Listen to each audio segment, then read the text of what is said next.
It's not something that's easy to talk about, whether you're willing to donate your organs when you die. But that's the conversation health workers want us to have. More and more Territorians are becoming donors, but the waiting list for life-saving organ transplants is also growing. Kidneys are especially in demand in the Territory, with Indigenous people suffering from high rates of renal disease. Alison Middleton reports. Ali had just turned 16 when we left Darwin to go sailing. She was a very gregarious, happy, gorgeous young woman, just loved people, everybody loved her, and we were in Thailand when the accident happened. Joanne Van Os's daughter Ali suffered severe injuries when she was struck in the head in a boating accident in Thailand. She was pronounced dead 5 days later. When the final test came in that there was irreversible brain stem damage, there was no chance that she was dead. There was no chance of her being resuscitated. She wasn't going to wake up. Her parents made the difficult decision to donate their daughter's organs. Our immediate reaction was, yes, we would, because we knew that that was something that she would like to do. The best thing for us was that her heart went immediately to a young girl about her age who would have died without it a short time after. And just knowing that made a big difference. You know, it just felt like it wasn't such a complete waste of a life. It's just all about giving the gift of life and saving lives, and it's a really positive thing for people to do in a terrible circumstance of losing their loved one. The creatinine is 129. Diane Stevens is in charge of organ donations in the Northern Territory. Last year, a record 1,000 Australians had life-saving transplants, but 1,600 people are still on the waiting list. The number of donors just doesn't meet the need. Last year we jumped up to 4 donors, and that puts us third in the country per head of population. But we believe that we can increase the number of donors, and we would hope over the next 5 to 10 years to build that up to 8 to 10 donors per year. I had a big mortgage and all the rest of it. I couldn't afford to not work, so I did my own dialysis at night at home and worked during the daytime. So that really didn't give me much time to do anything else when you're doing 6 hours of dialysis every night, 6 days a week. Yeah, you're probably going to have to move some of these ducts out of the way so that we can get the unit in there. Right.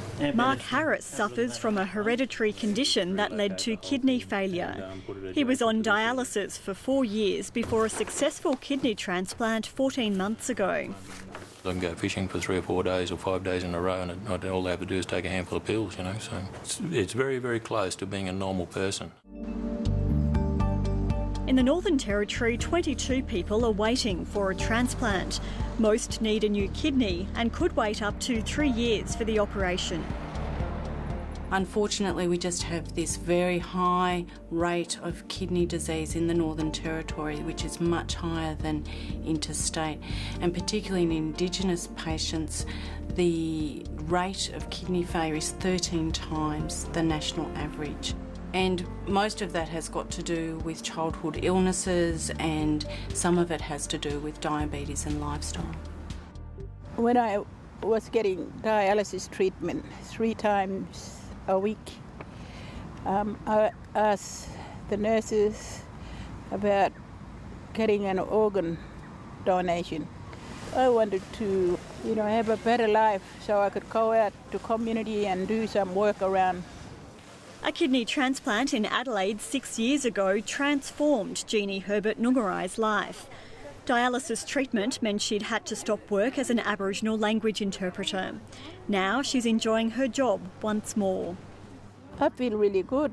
I'm working now, and it's good to have that kidney. Thanks to that lady. Jeannie Herbert Nungarai's story has been an inspiration for artist and photographer Therese Ritchie, who's created this portrait with the central message that one donor can save 7 lives. While I was photographing, I thought, Jeannie, I'd really love to do a portrait of you juggling organs. And because we talk about the 7 organs and saving 7 lives. And she thought it was pretty funny. What do you think about that? Therese Ritchie hopes the work will encourage more Indigenous people to have an organ transplant.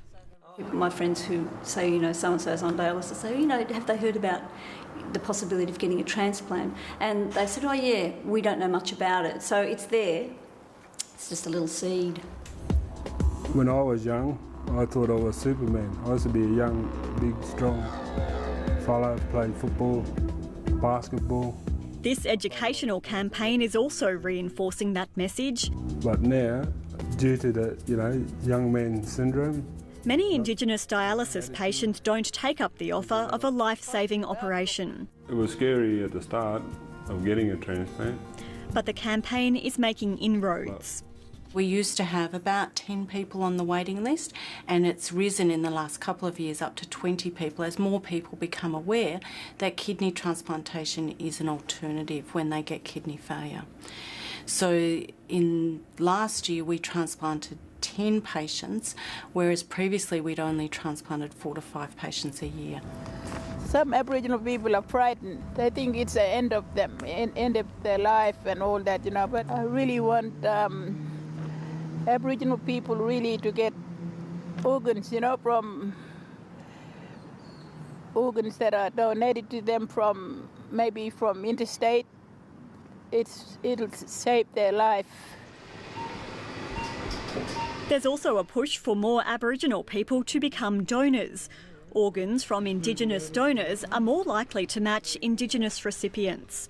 Last year we had one of our 4 donors was an Indigenous family that donated, and that was fantastic. So we're starting to really reach into the community and get that positive message out there.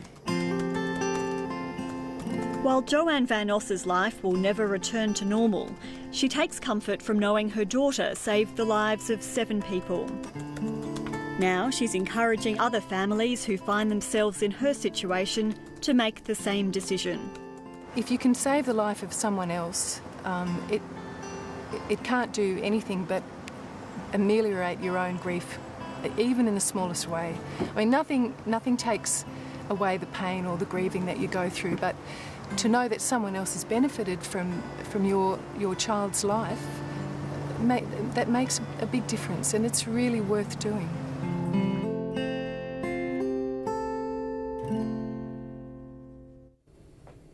Alison Middleton with that report.